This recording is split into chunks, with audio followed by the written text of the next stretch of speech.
Hey, everybody, this is Craig Garber. Welcome to Everyone Loves Guitar. Man, we got a great guest today, a very seasoned guitar player, super cool, talented guy, and a lot of fun, funny guy. And it's with his reluctance that he came on here, but he's giving us a shot. So we got to give him a good show. With John Jackson, most well known for playing with Bob Dylan, but he's been a sideman for a long time. A couple of quick announcements. I want to thank Steve Gorman and Jovi McMahon, and make sure you keep the V in there. Thanks, guys. We appreciate you connecting us. Thank you very much. Also, make sure you go to everyonelovesguitar.com/subscribe to subscribe to the show. If you're listening to us on YouTube, hit the subscribe button and that little emoji that looks like a bell. That helps us get recommended by YouTube, and I appreciate your support in that. All right, quickly on John. Nashville sideman who's most well known for recording and touring with Bob Dylan for 7 years in the early 90s. He's also done extensive tours or recording with Terri Gibbs, who had that great song, Somebody's Knocking. Man, what cool lyrics on that song. I know, it's a good one, yeah. And it was a cool, back in the time, it's one of those crossover songs, you know, it was on pop. Yeah. And so she was so soulful. It was fun playing with her as like a female Ray Charles kind of, you know, she's blind. Yeah. But her voice, it just had, like a lot of blind musicians, her voice was just had this soul to it. Very soulful. Yes. And normal. It was a shame her career really never took off, but it was fun to play with her during that time because she was just at the start of doing, you know, her career, and it was a cool thing. Right on. Got to go to London, got to go to Austin City Limits a few times, and you know, it was a fun gig. That's nice, man. Yeah, I dug that song. He's also worked with Sweethearts of the Rodeo, Kathy Mattea, Joel Sonnier. Man, did you work? Who else did I have on the show work with? Joe took my place in Joel. Oh, right. McMahon, right. Yeah. Right. Okay. Yeah, I quit. I went to Kroger to meet the bus one night and just decided I'd had enough. And then there was a drummer I didn't really get along with. I don't want to go into name calling or anything. But yeah, I walked on the bus and saw that drummer and turned around, packed my gear up, put it in the car, and drove away. Well, he must have been an asshole because you seem pretty easy to like. Yeah, you seem like super easy to deal with, man. Yeah, it was not good. And so David Egan, the keyboard player at the time, and knew Joe from bands in Louisiana, and called him, and he was able to fill in for me on last minute notice since I left them sitting at the Kroger parking lot. But that's funny, man. Yeah, it was not good. I probably could have handled it better, but I couldn't take one more day with that guy. Yeah. And you know, that happens on the road sometimes. Yeah, absolutely. Joe's a great songwriter himself. Yeah, Joe's great. I mean, he's probably. I've been playing with him a lot lately. I do a thing. It's sort of called John Jackson and Friends, and we do there's a Last Waltz tribute here in town, and I put a band together for that. And so it's Joe and Brian Owens and Robert Kearns plays bass. And then we get I get guest singers to come in, and we have a couple of keyboard players, and then they have horns. And it's every year they do it at the Basement East, and it's my favorite show to play ever. Great music you're playing there, man. Yeah, we're just covering Last Waltz. We pick the songs we want to do, and they have 3 different bands do it. They have a horn section. I use the keyboard players from the other bands just because their gear's set up and it's there, and it's my favorite show I've ever done. I've done it. Steve Gorman got me into it, as a matter of fact. Oh, that's cool, Steve man. Gorman and Friends, and then he once Trigger Hippy started going for him in the radio show, he just didn't have time to do it anymore. So I took over his spot in the Last Waltz, and that's cool, man. So I got Joe to do that, and then anytime from now on, kind of, if I'm putting the band together, it's usually Joe and Brian and Ron. That's cool. Now Robert Kearns. Robert Kearns is he's played with Audley. Yeah, he was in Audley's band in North Carolina. Yeah. It's like a Cry of Love. Cry of Love. Yeah. Great band. Yeah. Hell of a band, man. Great band. Yeah. And then Robert, we met. I don't know where the first time we met was. It's been a long time ago, but he moved to Nashville and he's playing with Cheryl right now with Audley. Yeah. And so those guys are all great, and I love his playing and singing, and he's got a ripper bass, so that's important too. you're going to play a band song, you need to have the ripper bass. He's also played with Lucinda Williams, Shelby Lynne, Minton Sparks, Tom Jones. Is it true that Tom Jones did women still throw underwear at him? Oh yeah, my pedal board was covered after every show. I didn't take any home with me, or touch any of them. That's good to know. I'd leave that up to my tech. I'm like, clear that off for me, please. I'm not moving them. No, they were all shapes and sizes. That's amazing. And he's been like married for like 40 or 50 years. Oh yeah. Didn't his wife pass recently or something? He did recently. Yeah. Yeah, that's terrible, man. It is. And his son kind of runs the show for him. He's the manager. I subbed for Doug Lancio, who's probably my favorite guitar player in Nashville. And Doug on the show, sweet guy. Marco Giovanni was the drummer, and he just asked me if I wanted to do it, and I did it. It was a lot of hard work and a lot of songs to learn, a lot of guitar changing around for me, but it was one of the best run, most enjoyable tours I've ever done. That's cool, man. It was just top first class. You paid well. Yeah. The organization was great. Tom was great. And his stories, you can't really, tell you how amazing, all his stories. I just wanted to sit there and talk to him the whole time. That's cool, man. Yeah. I've had a bunch of players on here and they all said the same thing. They said the energy he brings with him every night, and he's not a kid anymore. We rehearsed. He was 70, 75, 76 maybe, or wow. And at rehearsal, it wasn't like, play the songs, let's rehearse them, and I'll just kind of sing here or there, because I'm saying he sang full voice. If we would do a song 10 times, it would be full voice singing the whole song. And that's cool. Just never met a singer like that. Just that's awesome. Natural, awesome singer. Very cool, man. Yeah. Trigger Hippy, which you mentioned, which is Steve Gorman's band. And John also worked on Broadway for 3 months with Twyla Tharp on her show, The Times They Are Changing. His own band, John Jackson and the Rhythm Rockers, or now I guess it's... now it's just whatever band I throw together. It's John Jackson and Friends. John Jackson and Friends. Yeah, the Rhythm Rockers were all through the 80s into the 90s, and just sort of a staple in the Nashville clubs scene. And then you guys play around Nashville whenever you're not on the road. Man, thank you so much for your time. I'm so glad you came on here. Yeah. All right, let's talk. Take me back. How did you first get started in the music business, and like maybe what was your first break? Oh, well, I guess Terri Gibbs was the first tour I did, so that was probably my first break. I was in college I'd gone to a couple of college stories, but I went to University of Miami. Great music school. Great music school. This was back in dating myself, but in 1975 when I graduated from high school. During high school, fortunately or unfortunately, I really liked Mahavishnu Orchestra and John McLaughlin. That was a big influence on me, believe it or not. At that time period, I had a lot of different influences over time, but then that band really, something about them I really liked, and I still appreciate what they do. Now I don't listen to them anymore, but so my dad took me up to New York, to Queens, where John McLaughlin actually had a restaurant. And I didn't know that. That's funny. Yeah, we took a train and we took a cab and we found the restaurant, and he was there.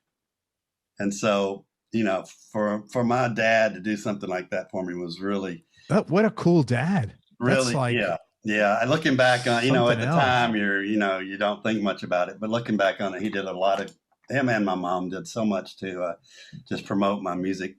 That's really nice, man, to do that. Yeah. So we walk in and John's there, and Dad found him apparently found him through the Musicians Union in New York. So he had to do a lot of work to do this. Contacted him and let him know, hey, can we do this? And he agreed to it. So we went up and had lunch and talked, and he knew there was only a handful of colleges that offered jazz guitar. It was mostly classical guitar colleges, which I studied classical guitar in high school, so I could play both. But I was kind of interested in jazz just because it would at the time, that was what I was into. And he said, this guy, Stan Simoli, is the head of the guitar department at University of Miami. So I sent him a tape. And, with my whatever schoolwork you have to send, I don't know what you have to send. I wasn't very good at school, so it wasn't much. And they let me in, believe it or not. That's awesome. And so anyway, I worked, I really liked Stan and got down there and kind of figured out that I can't play jazz and never have been and never will be able to, although I enjoy it. Some of it, it's just not my thing. And, so I went there for a couple of years and then came back here to Peabody, which was separate from Vanderbilt. Now it's part of Vanderbilt. Okay. And they had a guy there teaching classical who I had studied with in high school, John Johns, who's just an amazing, amazing classical guitarist. And is that his name? How do you have a last name Johns and you decide to name your kid John? Yeah, that's his name. And great teacher and great guitar player. And so I studied with him for a little while and just, and was always playing on my own in bands. So one of my bands, I guess somebody in Terry's organization heard us or something and asked if I had any interest in going on tour and playing with her. And then and you were a young kid. I was, not that young, but pretty young. How old was I? In my early 20s. 20, early 20s. That's freaking young, man. 25, maybe, or a little older. That's really.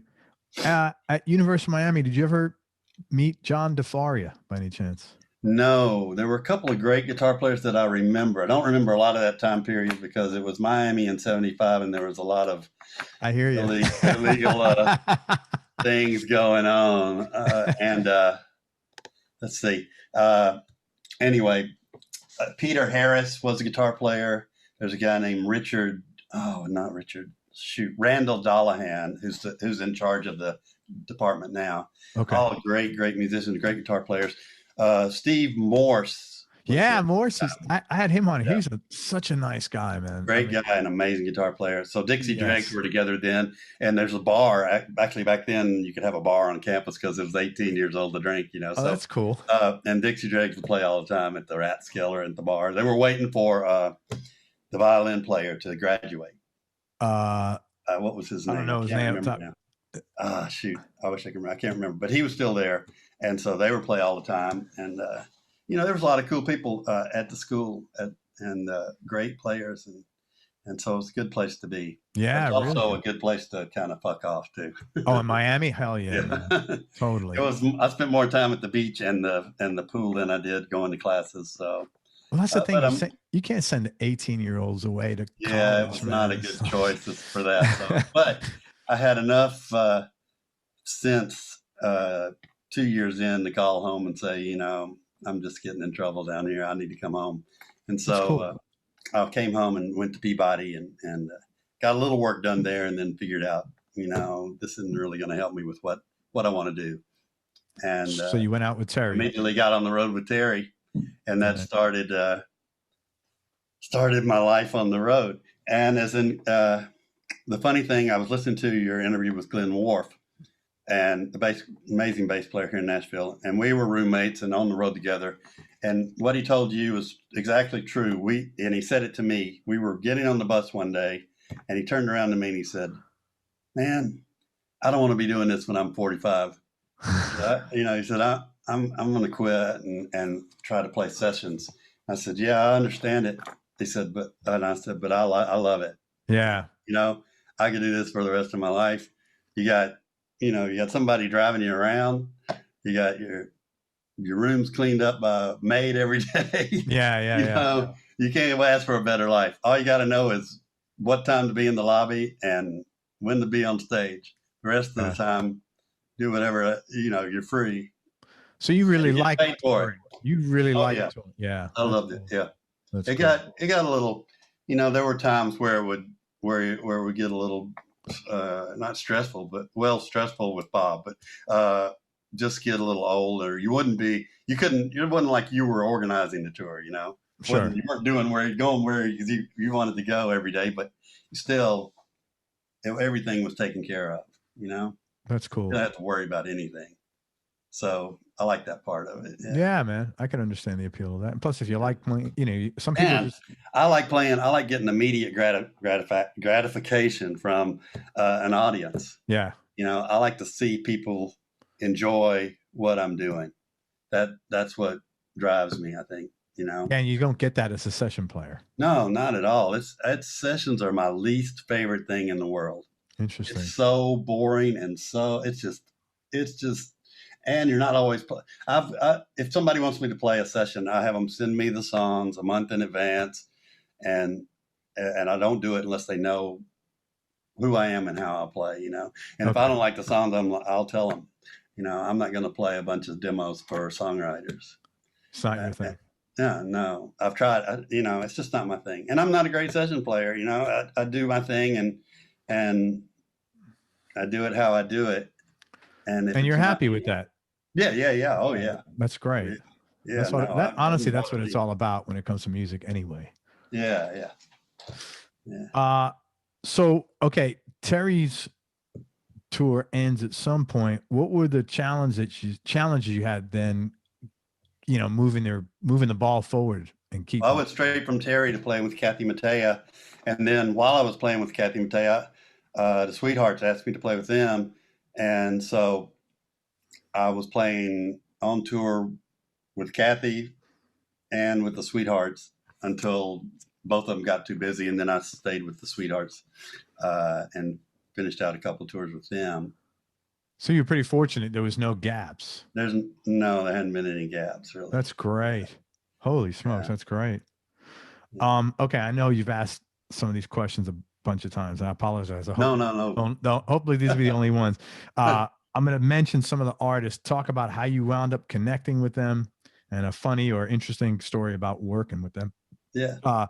Bob Dylan, and I'm sure you got a million stories there because I've had a bunch of guys on work with Bob, and they've had some winning stories. Oh, well, I was playing out on tour with Joel Sonnier, and we were playing the Lone Star Roadhouse in New York. In the city, yeah, sure, man. Yeah. And so a great place. It's not there anymore, but no, great club. And so we're playing there, and apparently, I guess Bob had heard of Joel or something, and so he was at the show, came to the show. Actually, Richard Bennett played that show with us. I don't know. I guess Joel just he had something to do with producing Joel's record, maybe, or something. I don't know. But he was up there playing too. So I'm pretty sure when Bob saw the show and said he wanted that guitar player, he was talking about Richard and not me. But luckily enough, Tony came on, and our bus after the show, Tony Garnier is Bob's bass player, and said, hey, JJ, Bob really likes your playing. Can I get your number? And so I gave him my phone number. And 2 years later, at the time, this was in the 80s, GE was playing with Bob. Right.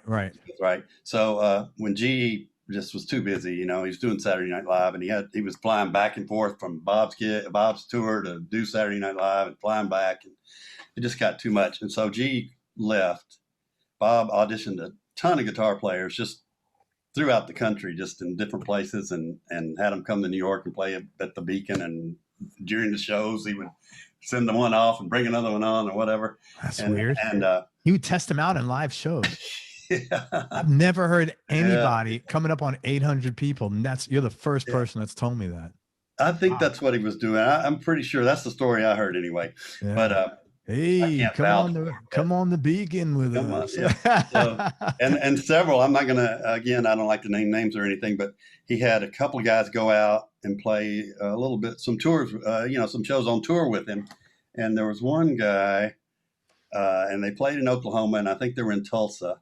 And this could be all just, it may not be true, but it was a great story anyway. And they got in Tulsa, and after the show, Bob told the guy, I said, hey, you're from Tulsa here, right? And his family was there and everything. And he said, yeah, I live here. He goes, cool, man. Why don't you stay tonight? that was the end of that guy's run on Bob's tour. How about you just stay home now? And then he picked somebody else up, in Texas or somewhere else, and went on. And anyway. You know what, man? That's so not cool, but because he's Bob Dylan. I mean, I guess. But it's still not cool. You know, just because you're Bob Dylan. No, not at all. But hey. I don't know. So I was lucky. During that time, I get a phone call from Bob's manager, Jeff, and he says, hey, you know, Bob saw you play in New York a few years ago, and really liked your playing. He says, can he give you a call? I think he wants to talk to you about playing in the band or something. And I said, sure, have him call me on. This was a Friday. I said, have him call me on Monday at 3 o'clock or whatever. That's fine. Yeah. So 3 o'clock Monday, Bob calls. And this is no cell phone. This is old school. Yeah, old school phone. Right. Yeah, so I had to be there to pick up the phone, you know, waiting around. But he was right on 3 o'clock. He called and said, hey, JJ, or hey, he calls me JJ. It's Bob Dylan. Said, you know, is that weird? Like, do you look at the phone? You know, people always ask me that, but no, it wasn't weird at all. Oh, that's cool. I was never a huge Bob Dylan fan. Yeah. So I wasn't freaked out about it or anything, you know. I knew who he was, you know, and I knew his songs but I didn't have any albums or anything. Yeah. I get you. And so it's just another artist calling you. Yeah. Essentially. Yeah, okay, I get that. That makes sense. Hey, so he said, I want to know if you want to play in my band. And I said, yeah, man. I said, sure. He goes, well, how much money? Bottom line is, how much money do you need? Oh my God! Right there, that was the first question. Nothing else. How much money you need? I don't know, Bob. The answer is blowing in the wind. Yeah, that's basically what I said. I said, you know, I said, man, I don't know. He goes, well, what's the most you ever made? And I hate to, whenever I talk about Bob, I automatically go into his voice. But how could you not? I know. He's like, what's the most? And I said, listen, just pay me what you think is fair. Yeah. You know, and I'll come up, and if it works out, then pay me more. You know. Yeah. Right. Work it out. You know. Yeah. Let's see how it goes. So that's really weird. Yeah, so I'm probably the least paid guitarist the Bob's ever had. Oh my God! You know, how weird is? I've never. Now looking back on it, when somebody asks me that, this is good advice for young guitar players out there. Always say a lot more than you think you're going to get. Yeah, because if it comes down, it's okay. But yeah. But that's a weird. I didn't care. I've never played guitar for. Never got into playing guitar for money, and I've never made a lot of money playing guitar, and that's not why I do it. No, but if you're going out with Bob Dylan, you should be making a fuck ton of money. I mean, he's like the guy selling out massive arenas. Like, yeah, you should, but you know, that's another thing. It's just I don't know. I do it because I love the music and want to play guitar. So I don't think about that. I've never thought about the money part of it. I know, but that's so not cool. Usually, like, I mean, when you get a nice big gig, you know, I'm sure like Brian Ray and Tom Jones. Yeah. That it wasn't any. You know, here's as I said. Here's what we're going to give you. It was more than I could ever imagine, and thank you. You know, that's fine. But you know, it's like. But that translates into the work. Not that you're going to play less hard, but when someone's like, this is what you're worth, this is what you deserve, and this is what, you know. So you're going to give that artist like everything every minute. If you're getting paid like, you know, minimum wage, or like, it's almost like not fun, you know? I mean, and that's fair. There's a music, you're there to earn a living. I mean, you love doing what you're doing, but you're there to make a living, man. I mean, you're right. I agree with that. Yeah, man. But I also still stick to my guns on saying do it because you love it. Yeah, I totally get it. Don't do it. I totally get it. Yeah. We should call Bob up right now. I think he knows. He might have gotten a deal on that one. But I'm sure. The good thing about it is that you know, he didn't tell me to stay home in Nashville. I was there for 7 years. Hey, do you mind sharing a bedroom with me? Right. Yeah. You know, he was always super nice. He was good about, and always good about, you know, whatever birthdays, things, just doing stuff for me, and that's cool. talking to me. I've heard people say that, oh yeah, he never spoke, but we got together every night before a show, would many times on tour, just meet in his hotel room and sit together and talk. Oh, that's cool. And it was probably, it was definitely the best gig I've ever done, but it was also the most stressful gig too. So in what way? You just never know if you were you never knew if you were doing the right thing, you know? I understand that, because I think I told you I had, I think it was Denny Freeman. Yeah. Played for Bob earlier.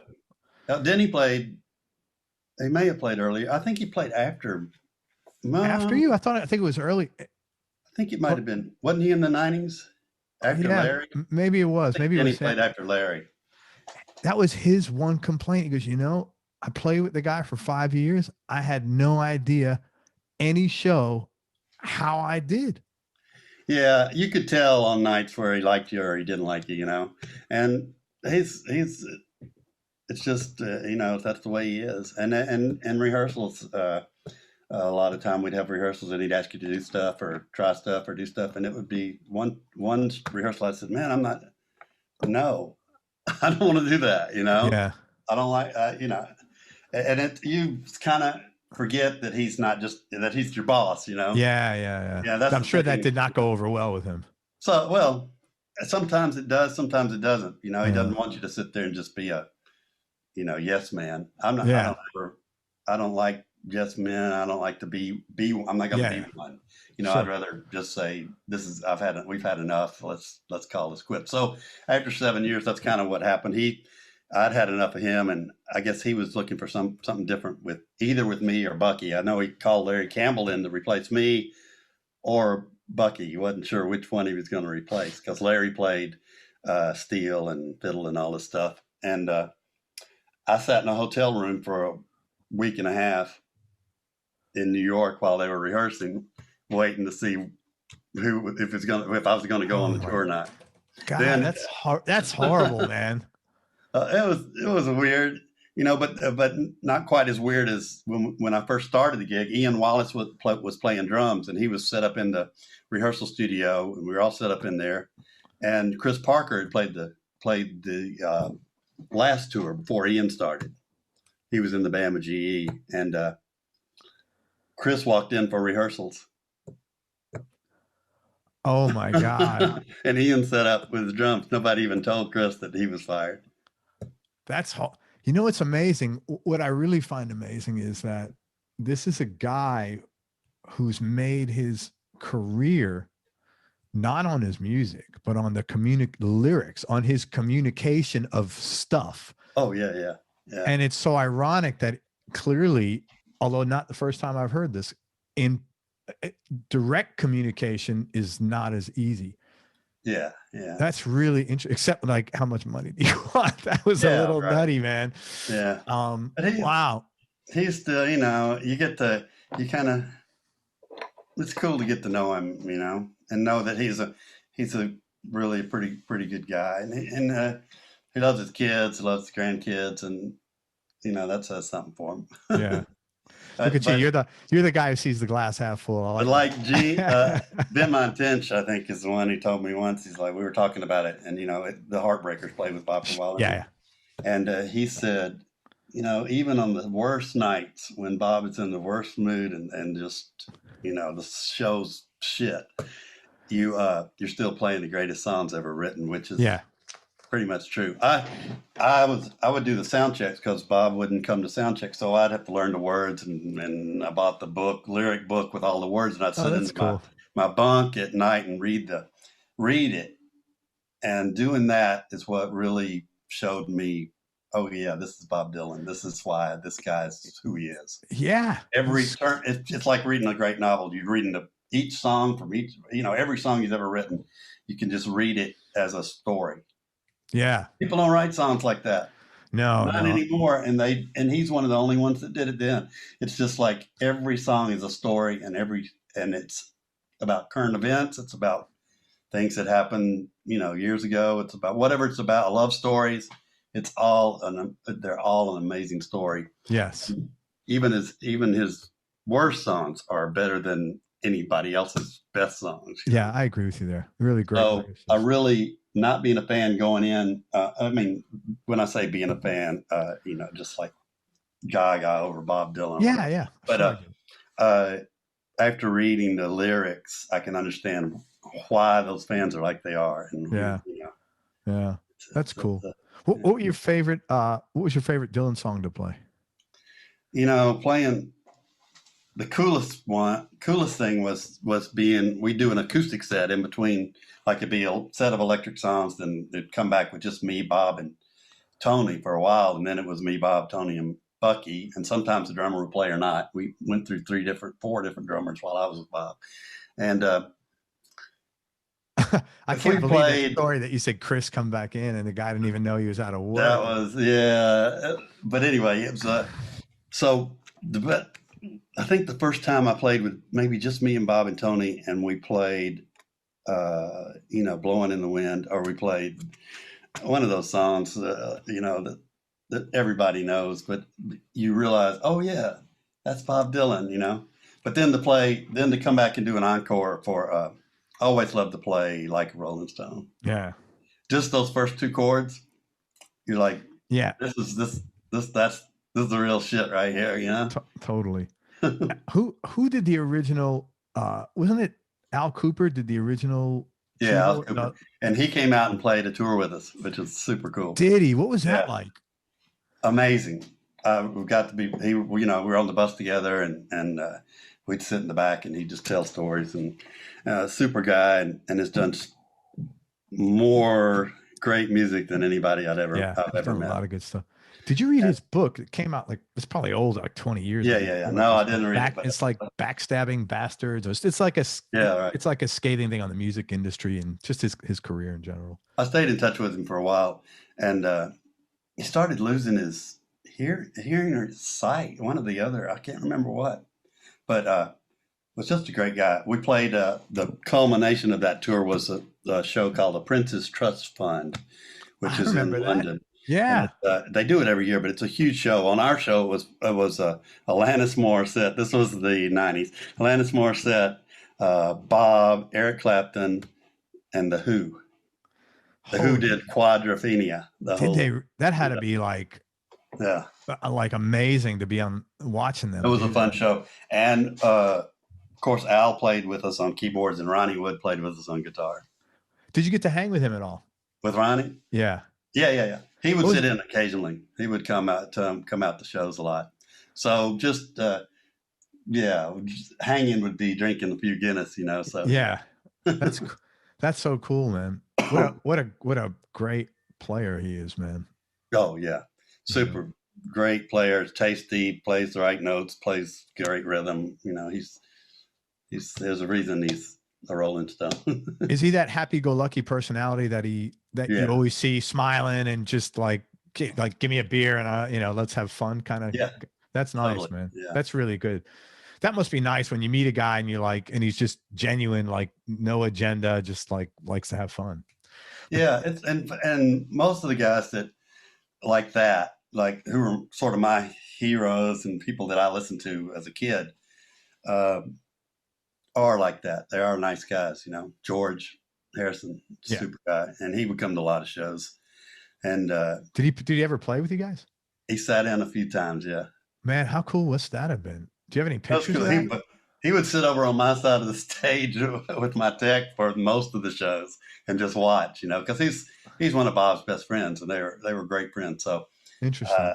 But he came to a lot of shows, and it was a little nerve-wracking, but I got, you just have to go with the flow. George Harrison watching you play all night? Yeah, I would imagine it's a little nerve-wracking, to say the least. But it was, after the first few times he'd show up, then I was used to it. It's just like having a friend there. But yeah, he's a great guy. And they're all when you come down to it, as famous as these guys are, they're all just real people. Yeah, regular people. They're no different than me or you. Yeah. They really aren't. And they know it. I mean, George, a little bit different because he was a Beatle. Well, just the level of And he's got people, wanting, everything is that's in awe of him. And if you just sit down and treat him like a regular person and like he's, great. I think that's the key. Because like I've had some pretty heavy guys on this show, and I never, except one time, Ian Pace. Yeah. I said, he's the original drummer from Deep Purple. Oh, okay. Yeah, right. Yeah. And I just said, Ian, man, I don't want to gush, but I just have to tell you, man, I feel like I'm 15 talking to you. And he said, Craig, don't worry. We're not in it. I'm doing a bad English accent, but he goes, when I'm on stage, I feel like I'm 15 too. And I was like, what a cool, that's like a cool thing. He made me feel like so much better. I was like, okay, cool. I had to just get that out of my system. But yeah, everybody's got the same concerns. You worry about your family, raising your kids. No matter how much money you have, money's always I got to keep it coming in. Relationships, you're not immune to that because you're a good musician. Yeah. Well, one George story was, Cesar Diaz, who's a great tech amp builder, a great guitar player, really. He was with Bob the first few tours I did. Actually played guitar with us on one of the tours, and on that tour we were in London, and Cesar had a original, same Rickenbacker George played, not George's Rickenbacker, but exactly like it, and asked him to sign it. And George says he wouldn't sign it because it was going to end up, afraid it would end up in Sotheby's one day. He said, I get that. Yeah. Because you never know what situation. With me, I never got my picture with him. I never asked anybody to have a picture taken really with me, or if I could have my picture with you, or anything. Yeah. There were a lot of guys that I really admire and are great. Neil Young, Bruce Springsteen. I hate to drop names, but no, go ahead. This is your career. These guys would sit in and play with us. Bruce Springsteen would play with us a lot. Neil Young and Bruce played with us on one night at the same time, which was what was that cool. Like? It was fun. It was a lot of fun. Everybody was having a good time. Bob was having a good time, and it was at the Roseland Ballroom in New York. Yeah. And so both of them were up there on stage, and my dad was actually at that show. And after the show, he said, "John, who are those young men that played with you guys tonight?" That's funny, man. I said, "Well, Bruce. This guy's Bruce Springsteen, and this one's other guy was Neil Young." He said, "They seem like very nice young men." That's cute, man. That's nice. Yeah. I said, "Yeah, they're all right." That's a good story, man. That's wild. Yeah, it's funny you say that. I'm like real sensitive about that. Because I come to Nashville, before COVID, or wherever, or when guys come to town here in Tampa and they're kind enough to, give us tickets. If I take a picture, I always tell them, "Hey, let me get a picture of you." It's not for Facebook; it's for me, so I can put it in my memories. Not like, "Hey, this is so and so." I hate because I don't want. I feel like cheesy doing that with somebody. I know, I did too. Yeah. In hindsight, it would have been nice to have a picture with George, but there's some live shots of Bruce and Neil and playing together, and also like Jerry Garcia. He would sit in with us a lot, and then we played one of the last Dead tour right before he died. We played, and he sat in with us, and that was a lot of fun. He would just sort of stay in the background and noodle around, but it was cool to have him there. Hey, question about Neil Young. He's so loud. He's very loud. Yeah. Not him personally. I mean, his playing, what was it? Yeah. Was it like that? Like, and did he have the black? He didn't have his, no, he wouldn't. I think he may have played his guitar on, I don't know if he had it with him on any of those times he sat in with us. Okay. He would just grab a guitar and plug in an amp and play. But he was still loud. Yeah, he's always. But he was still Neil. He was do his thing, and we'd play whatever. Mostly we'd play like Rainy Day Women or something. When those guys would sit in. But I don't know if we played Watchtower with Neil or not. I think we might have a couple. Yeah, that would make sense. Yeah, but great player. And then I actually got to go to his house when I was with Lucinda. He does this bridge. What is it? The bridge concert or something. Yeah, for his kids' school. Yes. Yeah. And we played that with Lou. And before that, he'd have all the artists out to his house for dinner and just to hang. That's really nice.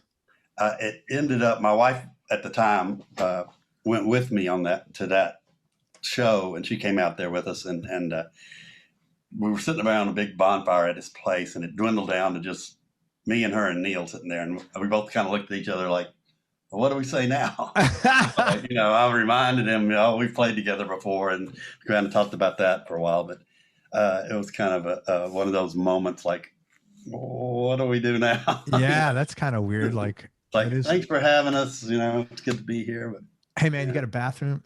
Right. Yeah. Can I use your bathroom? But like, once again, it just kind of shows that, yeah, he's got a house, he's got a family, he's no different than anybody else. But that was very kind to invite everybody over there. That's he do that every time the bridge school benefit, I guess is what it's called. But anyway, yep, that was a fun show. And that's really cool. How did you get with Lucinda?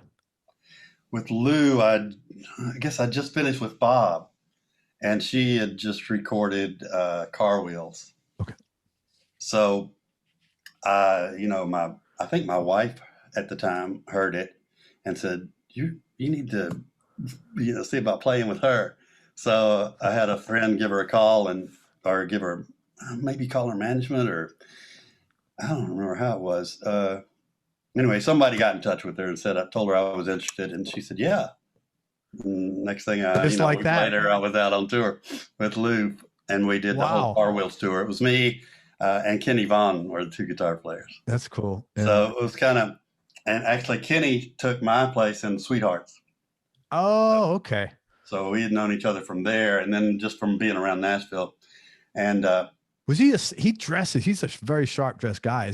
Was he like that back then? He will go do a gig. If he's got a gig in New York and it's like a fly gig or something, yes, he wears his show clothes. Yeah. On the plane, takes the guitar with him, does the show in those same clothes, puts them on the next day, and goes. He's really he is sharp. Always dressed in show clothes. Yeah, he's styling, man. Yeah, it's kind of cool. It's like those guys that are just true, like real. I mean, that's what they do. He's a guitar player, Yeah. He's not going out for a bike ride or something. Yeah. He's not going to the gym to work out. Yeah. He's playing guitar 24 hours a day. Pretty much, to the point on the bus, I would have to go just get in my bunk. I'm like, I can't listen to you play guitar anymore. Yeah. Well, he's a tremendous, that's why he's Kenny Vaughn. That's why he's Kenny Vaughn. Yeah. And it just never puts the guitar down ever.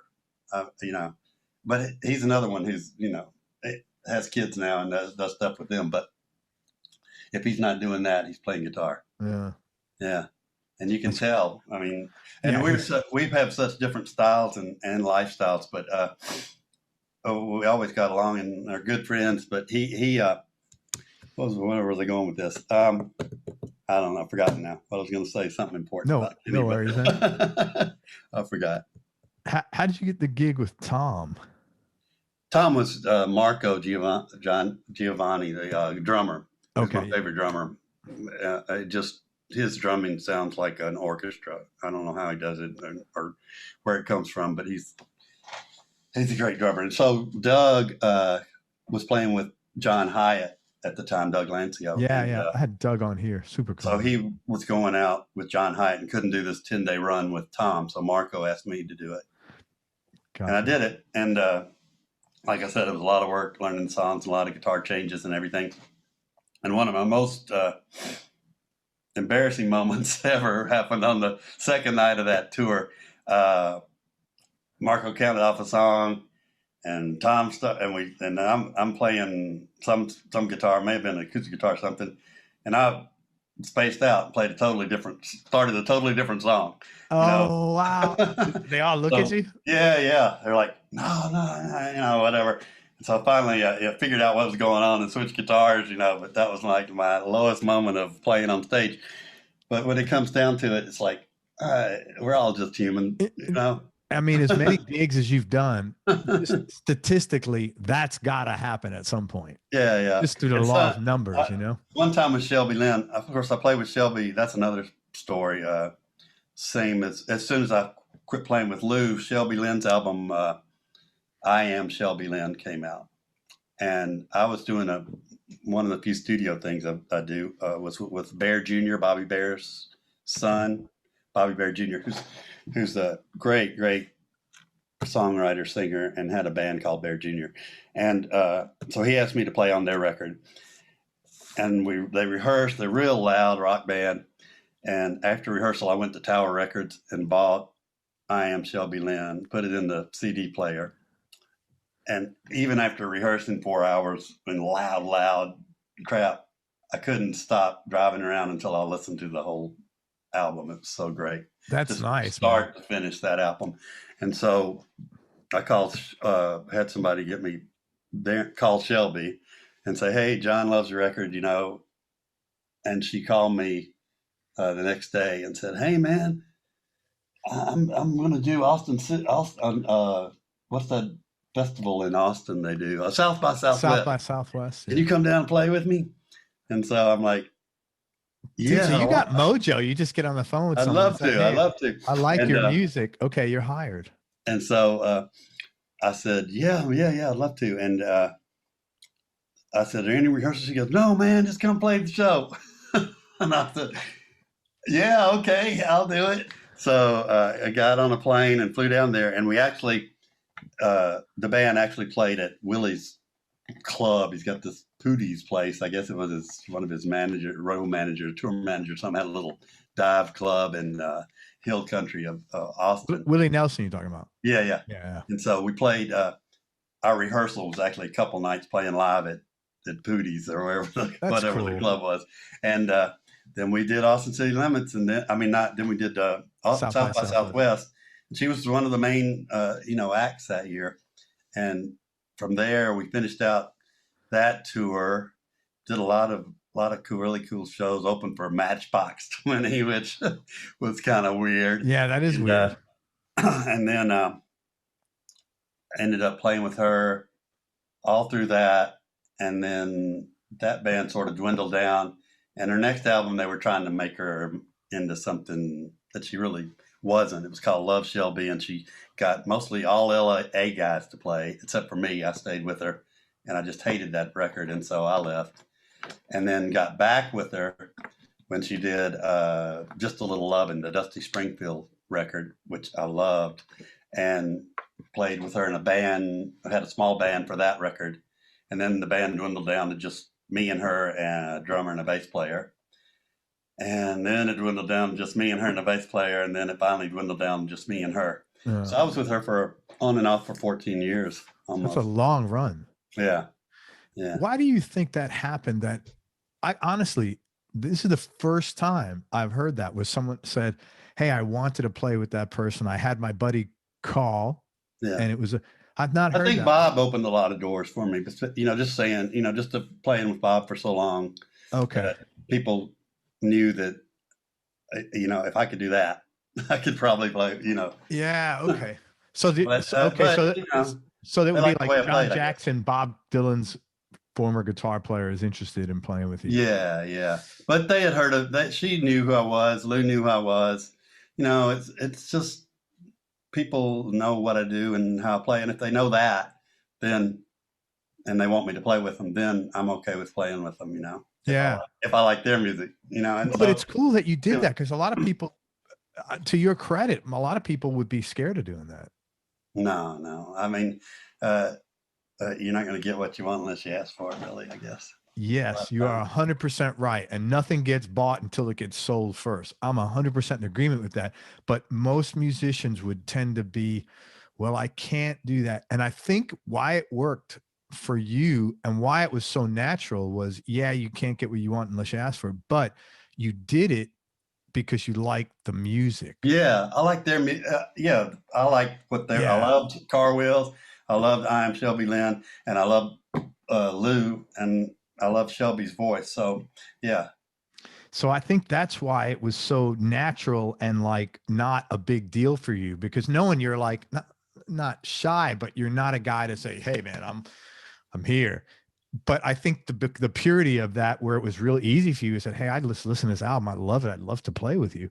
Yeah. That's a totally different approach than, man, I got to be in your band. Right. You need me. I didn't want to audition, Yeah. I don't want to go stand in line and audition for something. Good for you, man. It's not, if they don't want me, then, that's Dude, that's your calling. You need to be like a booking agent for people, like as a side hustle, say, hey, listen, man, my guy wants to play with you. And yeah, that's good. It's great how you did that, though, man. Honestly, I really give you a lot of credit for that. And I like that it was the purity of the music that drove you, that it was like, hey, man, this is something I really love, and I'd love to help you. I'd love to support it, kind of thing. Yeah. Yeah. There's another thing about being human is on one Shelby show, not on all of them, but there was a time when it was just me and her playing, just the two of us, and she was just singing and I was just playing guitar. So she wasn't playing guitar, it was just me. And I was playing acoustic guitar and just backing her up on one of these songs from the Dusty record. And my brain stopped working. I had no idea where I was. What was next? And I just, halfway into the song, I'm like, hey, I'm lost. That's cool.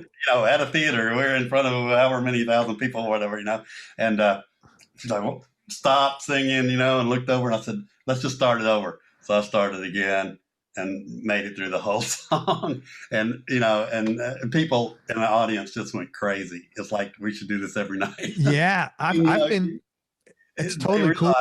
We're not listening. This isn't a CD here we got plugged in. This is real people up here playing. Right. It makes a big difference, I think, to let them know that, hey, like when I think about my playing, I'm not doing anything that anybody else couldn't do. Sure. I'm not doing anything special. I'm not playing crazy. I'm not Kenny Vaughan. Anybody can play like me. Sure. I'm just being I just do what I do. And I'm not playing anything difficult, and just, I think that's what gets the point across that people can relate to. And you don't have to be the best in the world to get your music across to people or to whatever, you just got to do what you do and love it. And I think that comes across. And man, I've been in audiences a couple of times, probably 4 or 5 times over my life, that where someone's made a mistake and they had to start over, and they have a chuckle between the two. The audience has a chuckle, and then I think it's really cool. Yeah, yeah. I think it just makes things real. It's not, you're not watching a movie. And I think people are pretty forgiving because they want to hear, they're there for that musical connection. Yeah. And that's in making a mistake doesn't submarine that connection, Yeah. It's funny. Bucky, going back to one Bucky story, was he's such a great musician, and that's what I really liked about him. He would pick up doesn't play mandolin, but he picked up a mandolin on tour with Bob once, and that same night was playing it in the acoustic set, Wow. Looking over at him, and giving him the eye kind of, and then in the middle of the song, he kind of looked over at him and said, hey, you're not even playing that thing. Bucky, I'm like, he just got it 4 hours ago. Give him a break. Same thing with an accordion. He went out and bought an accordion, and the next night he was playing accordion on stage in the acoustic set. That's all right. That's great, man. What the hell? That's cool, man. Yeah. How did you like Broadway? Broadway was. How'd you get that gig? Learning. Well, again, because I played with Bob, and Twyla's Harp did a show called Times They Are Changing. So it's all Bob Dylan songs. Okay. So I played the harmonica and all the guitar stuff, and got a friend of mine that played with Shelby. Oh, don't put this in, but I can't remember his name right now. No, it's cool. Don't worry about it. Anyway, so they found me from Bob. I guess they got Larry Campbell because he lived in New York to do the basic stuff to pitch it. And then I guess he told them to call me. And so I went to San Diego where they were doing the production stuff, right, and getting ready to sell it to the Broadway people, and was out there for 3 months almost or so, playing the show live and getting it ready to go to Broadway. And then we went up to Broadway, and the show literally, this is giving me an introduction to Broadway and how it works, lasted less than a month.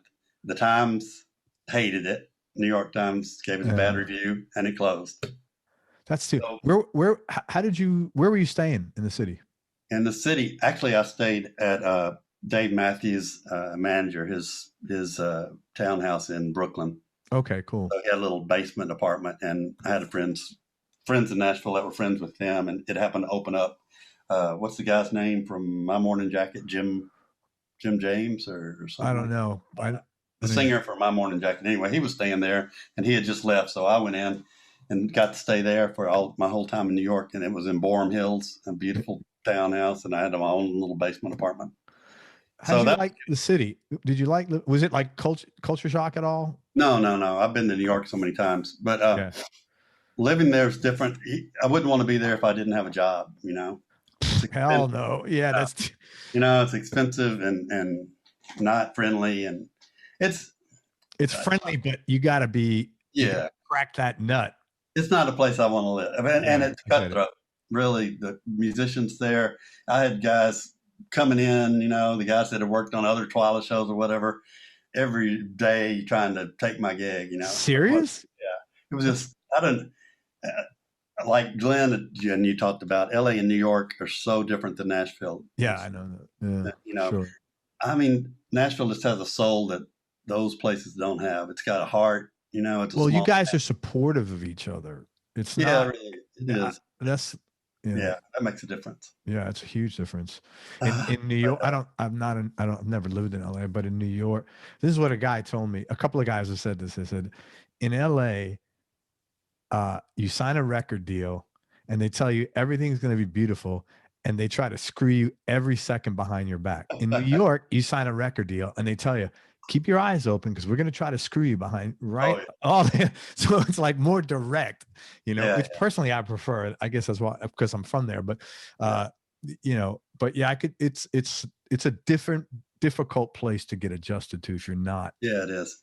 But the whole Broadway thing was just, I never knew about that. I mean, there you can go. It's just like having a job. It's a great gig too. You're going into work. Yeah, it's a great gig. But I kind of, and you have to get a sub just in case. I wasn't long enough. But the guy I'd have to find would be able to play harmonica and guitar and do it like me or whatever, Yeah. But it was cool because it was a 5-piece band live on stage. You weren't down in some pit. Oh, you weren't. See, that's nice. Yeah. That was nice, but they kind of had us up in a loft, kind of as part of we were like props, but but they didn't really know how to. We were playing hard, like rock, Bob Dylan songs, like that should be like a concert, and they never figured out how to make it sound right out front, and it was an experience, I'd say. I enjoyed doing it, but it's not something I don't think I would want to do again. Any New York City foods that you picked up on that you enjoyed? Nothing I hadn't already had. Nothing I already had. Okay, fair enough, man.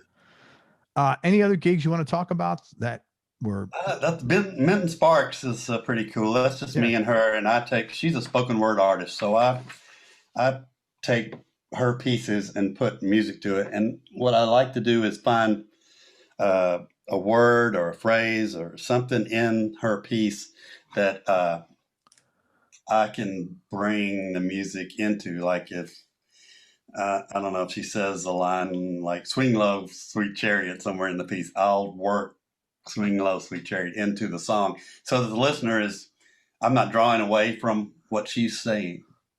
So if she's telling a story, I want it to sound like just like a soundtrack to her. Yeah. So it's a nice challenge. It's like we've been together 17 years almost. Holy smoke. And where is this? Mostly in Nashville, or does she tour? She tours around. Yeah. We do storytelling festivals, small clubs, colleges. That's cool. Yeah. 17, man, you're getting a gold watch. You got 3 more years. I know. Yeah. Need to let her know that. Anyway, that's about the only other one I can think of. One cool story is, I'd met all these.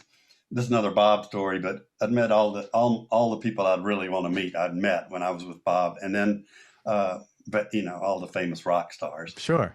And Van Morrison and whoever, Elvis Costello, Christy Hine, all these people, Christy Hine, And we did this show with this rockabilly guy, Billy Lee Riley. Okay. I think he wrote Flying Saucer, Rock and Roll or something, or My Gal is Red Hot, all those songs. Okay, I know that song.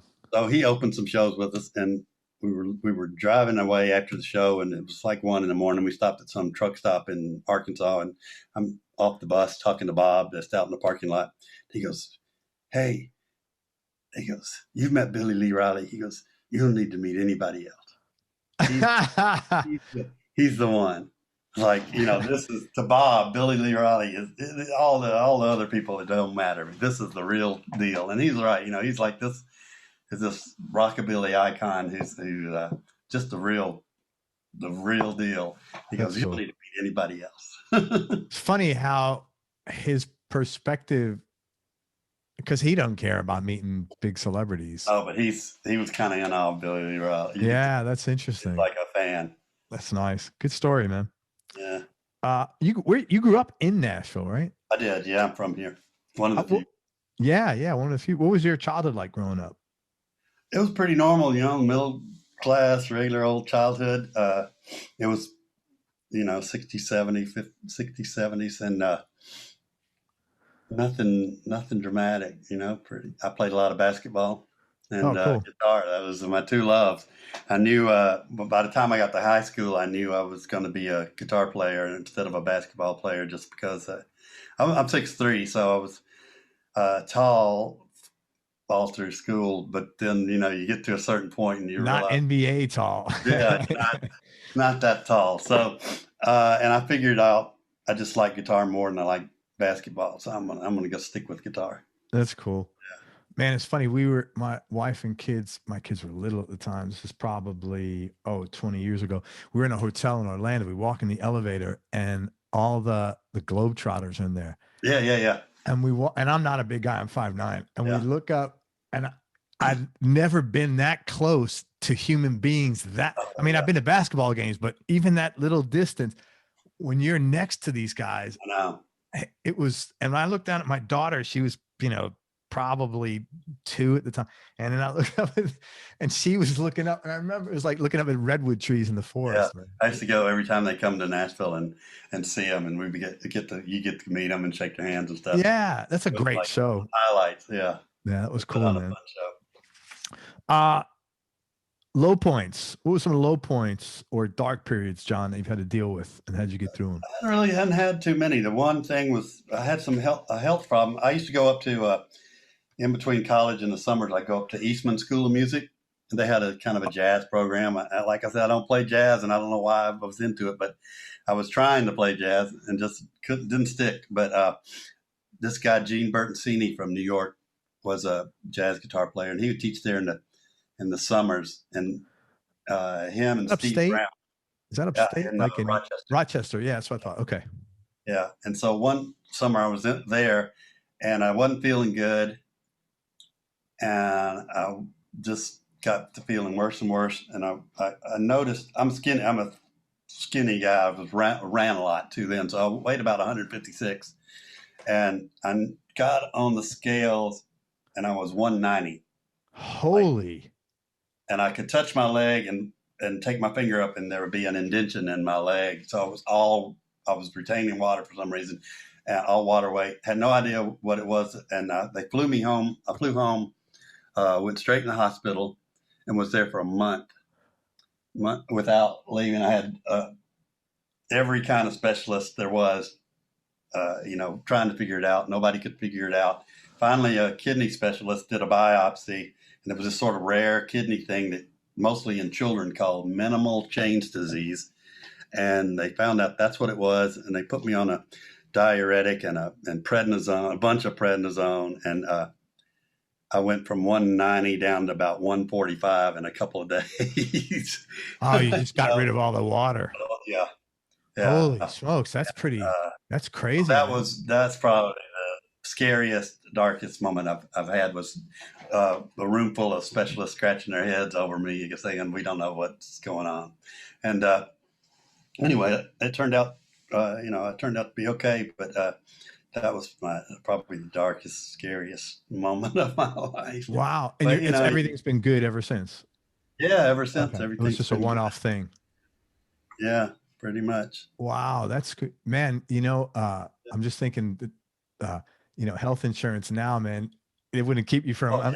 They don't solve your problem, man. It's too bad. No. Yeah. Let us know how you're doing. Back in the day, yeah, man, that's good. That's good. Yeah, that is pretty scary as a young man, especially. Yeah. Tell me one or two things that you've done that were out of your comfort zone at the time, but you did them anyway, besides this interview. And, and it worked out, and it worked out well for you. I think playing with Bob was one of the main things. It was not really, out of my comfort. I was doing what I know how to do, but like you said before, not knowing if you were doing the right thing or, Yeah, like that's weird. It's just weird. Yeah. There were times I would ask him, like on the first tour, there would be obviously times to play a solo or whatever, and except he would always be playing a solo. So I said, "Hey man, do you want me to go ahead and play, even though you're playing, or do you want me to just kind of lay back and not play?" He goes, "No, yeah, play, go ahead, play." He goes, "Those people don't know who's playing." And I said, "Oh, okay." Yeah, but why wouldn't you want, as the band leader? I don't know. Maybe I'm just missing something here. As the band leader, why? Yeah. So what do you do? What do you do with that information? Yep, I just went ahead and played. Like I think GE used to call him the scanner because he would just. And I think he's a great guitar. He is a great guitar player, but he's just looking for something, and he could be looking for a new song. Yeah. That's what we would play in rehearsals. There's a lot of Bob stories here, but in rehearsal, we play for a long time on just one riff for however long, 30, 40 minutes. And then you finally figure out, oh yeah, he's writing a song. Wow. This is why we're doing this. But when you're that creative, that doesn't surprise me, man. The guy. Yeah, I think he's just constantly, his brain is just looking for lyrics and riffs and whatever. And it doesn't matter if he's on stage playing or what. He's still trying to find that next riff, I remember a trivia question when I was a kid. It was like, who's the most recorded person in modern music? And it was Dylan. So I mean, he's got more recordings out there. Yeah. I can't imagine the amount of bootlegs out there on the guy either. Oh, yeah, there's a lot. In fact, I threw away a bunch of them. People would just give me cassettes, all the time. Here's this show and this show. And it's funny because I went down to like one of those bookstores where they take your stuff, and I just got rid of CDs. And I said, here's all these tapes too. Take these, and in hindsight, I probably should have saved them, but they're out there, you can find them. Man, you don't even have, you can go to a website, probably download hundreds of them right now. Oh yeah. The Bob Dylan tree or something like that. Yeah. But, and this was, in the 90s, nobody had iPhones or anything, there weren't a lot of good recordings really. It was a lot of people with the, the hats on and the secret microphones or whatever would make. Oh yeah. So, but there's a lot of it out there. Yeah. But, I don't know. Tell me 2 or 3 best concerts you've seen. That's the thing. Can't remember. I'm sure there were so many growing up, and I was trying to think of, what really are my best concerts? Recently, I went and saw Nathaniel Rateliff. I know that name, but I don't know who he is. Anyway, he reminds me a little bit of Van Morrison, but it was one of the best shows. It was just entertaining, It was the music's great. It's what I like, and it was fun to watch. So I'd have to say that was a good concert. I don't remember too many more. I mean, I've played in a lot of great concerts, that other people were on a lot of festivals. Woodstock '94. A lot of great bands on that.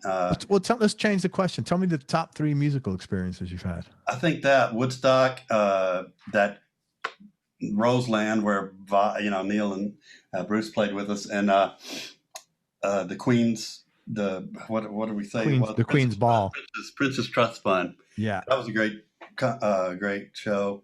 I don't know what else there was really. Not that. I don't know. They're all great, or some of them. Most of them are great. Not all of them, but those three: Woodstock, yeah, Roseland. I don't know what else. Oh, I walked into my dressing room in L.A. At Pantages, and George was sitting in there, and Harrison. Harrison. And then I hear applause. This is long before the show started. Applause coming from the audience, and then I don't know what was going on. And then Ringo walked in. Oh my God! I'm in my dressing room, the van dressing room at Pantages, and I'm in there with George and Ringo. And I'm like, what am I gonna do now? And I'm like, what do I tell these guys? Hey, I gotta get dressed. It's like finally I'm like, I just said, we're gonna go on pretty soon, so whatever you want to do. Man, there's a funny story that some people have told me. Warner Hodges, Warner? Yeah, I know Warner. And so and Andy York told me the same story. They were all Andy York is Mellencamp's other guitar player besides Mike Wanchik. And so Andy was in the Jason Scorchers for a minute. Yeah. And they both told me this story separate, but it was identical. They said the same. They were opening for Bob. And they told him, they said, hey, look, you see Bob Dylan, don't talk to him. Don't look at him when you walk down the hall. And so they were walking down the hall and they were like, holy shit, here comes Bob Dylan. And so and Bob waved at them. And so they said, hey, and he goes, hey, come in my dressing room. Let's talk. I like your show. And so they're talking, but Bob's not dressed. He's in his underwear. And so they're like, fuck, what do we, it's a little uncomfortable. This is awkward. And then he's talking in his underwear. And then in the middle of this conversation with Bob in his underwear, he goes, suit. And then someone just comes out and brings him a suit and dresses him while he's got, it was just like, that's a little awkward, Weird. It's people tiptoe around him, which was the weird part. And you really don't have to, I don't think. Now he's gotten more paranoid, I think, than before. But it's I don't know. It's at the time it seems like management and people would make work, for themselves. Yeah, create intimidation almost like that. Probably wasn't necessary because who wants to be ignored? Wasn't necessary. He's been doing this tour so long. He doesn't need anybody. It's the same venue, same everything. Yeah. And it's like, why create problems when they're really, to help, so you can say you have a job, Yeah. I never understood it, but that's the way they work. So no, I get, and you're right. I think it's just because they to say they have, hey, I got to do something here. So let me keep them away from Bob. So tell me, what's your go-to guitar right now? And what other couple of guitars round out your top three? Right now is here it is. Anyway, it's a gold top Les Paul. Oh, wow. Like a gold top? It's nothing special. It belonged to my friend. Sorry. Like a reissue or a proper 59? No, it's just it's nothing special. It's a Les Paul classic. Yeah. Probably 90 something. Did you swap out the pickups? Because the classic, I have a classic and it came with those hot pickups, which I didn't like. These are Lawler half wounds. Okay. So they're like PAFs? Yeah. They're low wounds, I think. Yeah. And I put the Bigsby on it, and it belonged to Brian Harrison, and when he died, he told me and Joe V. McMahon, and Brian Owens to take care of his stuff for him, and we all got like one or two things, and then sold the rest, and this is one of the things I inherited. That's nice guitar, man. And yeah, it sounds good, and Les Paul. One of your questions, I think, was, did you ever sell a guitar? Yes. Regrets. There was a few. There was a Les Paul, was an SG, Gibson SG with the P90s, back a 60s model, made in the 60s, that I played for a long time, and I sold that and didn't want, that was one. My Les Paul with many humbuckers, a gold top, and I always loved a gold top. That was another one. And then I had a 59 335. Wow. And the stupidest thing I'd ever done, went down to Gruen's, traded it for a bunch of piece of shit Dan Electros and Airlines, and just you looked at a volume trade. You said, I gave up one, I got four. Yeah, I got four of these. And I'm still kicked. That's the one, major one that I really wish. I wish Gruen, somebody there, of course they're would never do this, but I wish they would say, hey, you probably shouldn't try. Talk me out of it, but I guess I've been in that store like twice, and in my perception, this is my experience, unless you look like you've got a big checkbook, literally nobody comes near you. Oh yeah. Well, they all know me, so it was weird that even having them know me and have friends that work there, not say, hey John, man, don't do that. That's you shouldn't do it. Yeah, right. They were like, yeah, here, you can have whatever you want, Yeah.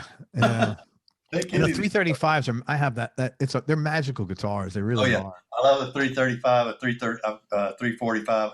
I think the hollow body, semi-hollow bodies just sound better but I do. So I've got pull out your Strat, man. The green one. I've got. Yeah, that's a cool. Tell me about that guitar. It's a very cool guitar.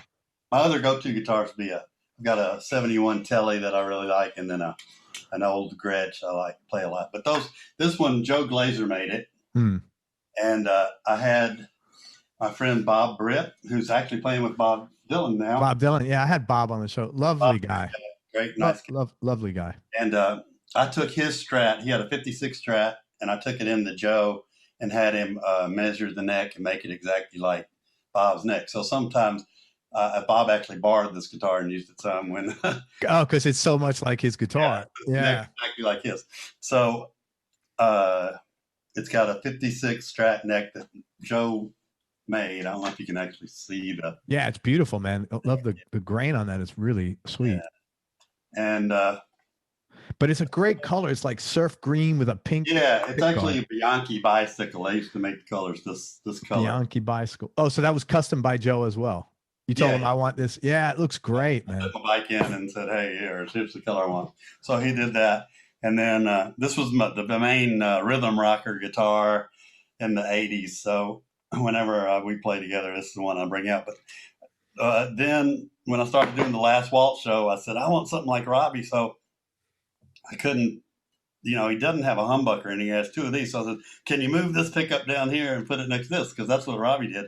And I don't know what, for some reason, the kids working at Joe's shop now couldn't do it. So I just said, okay, look, put these pickups in it, take out, just make it 1, 2, 3 position switch and a volume. These don't do anything. There's nothing, no tone, no nothing. It's just volume. Okay.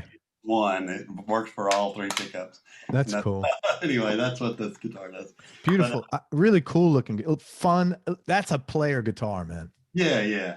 You could tell that's been used well. Joe he doesn't really make guitars. His main thing was making those B benders. Doesn't have any kind of bender on it, a Glazer bender. But he, I was lucky to get this one, and I like Joe. He's a good friend, and I wish he still made guitars. Oh yeah, a lot of people do.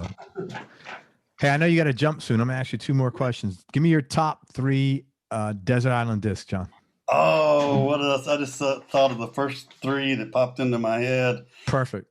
And let me just see if I wrote them down anywhere. I think I did. I can't remember what it was now. Oh, where did I write that down? Bob Dylan. No, I'm just kidding. I can't remember where I wrote it down. Shoot. Yeah, I knew you were going to. Oh, I said, anyway, one was Aretha Franklin, the with Never Love, that one, Aretha Franklin. Aretha Franklin, Never Loved a Man. Yep. That album. Joe Cocker, Mad Dogs and Englishmen. Great record. And Van Morrison, St. Dominic's Preview. Those 3 were my. Dude, that is such a good record. Isn't it? Yeah. I saw him at the Bottom Line. It's not there anymore, in the Village in Manhattan. It was such a good show, man. Yeah, he opened a lot of tours with us, and it was really we switched back and forth, and it was so cool. He's one of my all-time favorites, and it was cool to hang with him. And what was he like every night? Irish, drunk Irish. Just partying and having a good time, huh? Yeah. He was always nice to me. I guess, it's because I was in Bob's band, but he, it's just what you'd expect. Yeah, I hear you. All right. Anything else? Yeah. Last question. There's a question I usually close the show out with, so I'll ask it to you. Biggest change in your personality over the last 10 years, and how much of that has been intentional and how much of that has just been, part of aging?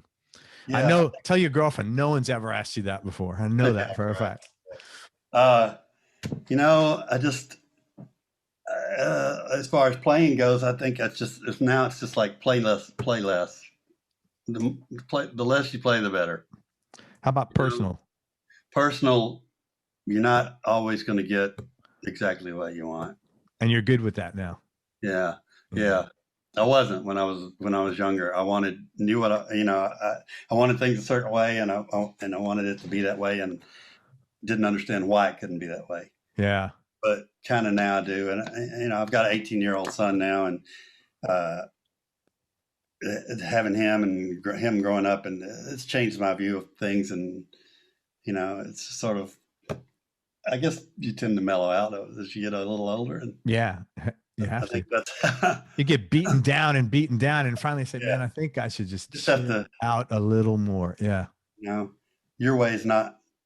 Sometimes your way isn't always the way it's going to go, or it's not always the right way, no matter how hard you push it. Just don't be a dick, I hear you, man. Hey, listen, I would love to spend more time with you. Thank you so much for everything, man. I really enjoyed talking to you. You everything cool, right? Everything worked out great? Thanks for making it easy. You're awesome. You're so easy to talk to, man. How would this not be easy? So listen, everybody listening, find John online. It's John Jackson on Facebook, and on Instagram, it's Les Paul, More Me. When you go to Facebook, you're going to see like 3,500 John Jacksons. Is the one in Nashville that played with Bob Dylan. Got a guitar, smile on his face. Very cool. Green Strat, Les Paul Gold Top. That's the one, and follow him on there. Man, is there anything else I could promote for you? Nah, I'm good. Bob, if you're listening, he's the man. You missed out, man. Thanks, Craig. Hey, man, thank you for everything. Hang on one second. Let me wrap this up. Everybody, thanks for everything, John. Everybody, thank you so much for listening. If you enjoyed this, please share it on your social media channels. We appreciate your support. Thanks very much to John Jackson for that great hang and all the very cool stories, and we appreciate all your time. And most important, man, remember that happiness is a choice, so choose wisely. Be nice, go play a guitar, and have fun. Till next time, peace and love, everybody. I am out. Brother, thank you for everything. Thank you.